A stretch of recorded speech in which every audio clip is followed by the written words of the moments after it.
భారత్-పాక్ మధ్య పచ్చగడ్డి వేస్తే భగ్గుమనేలా ఉద్రిక్త పరిస్థితులు నెలకొన్నాయి. పాక్ సంబంధిత ద రెసిస్టెన్స్ ఫ్రంట్ లష్కర్-ఇ-తోయిబా ఉగ్రవాదులు జమ్మూ కాశ్మీర్లోని పహల్గాంలో చేసిన ఉగ్రదాడే అందుకు కారణం.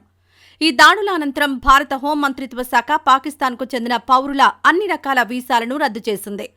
ఈ క్రమంలో హైదరాబాద్ పోలీసులు ఓ పాకిస్తాన్ పౌరుణ్ణి శుక్రవారం రాత్రి అదుపులోకి తీసుకున్నారు.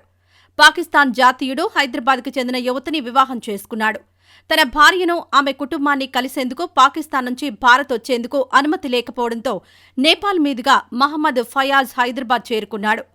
పాక్ యువకుడు మహమ్మద్ ఫయాజ్ వచ్చాడన్న సమాచారం రావడంతో నగర పోలీసులు ఆ యువకుడిని అదుపులోకి తీసుకున్నారు. మహమ్మద్ ఫయాజ్ దుబాయ్లో ఉద్యోగం చేస్తున్నాడని సమాచారం. భారత ప్రభుత్వం పాక్ పౌరులకు అన్ని రకాల వీసాలు రద్దు చేయడంతో పాటు ఈ నెల 27లోగా దేశం విడిచి వెళ్లిపోవాలని ఆదేశాలు జారీ చేసింది.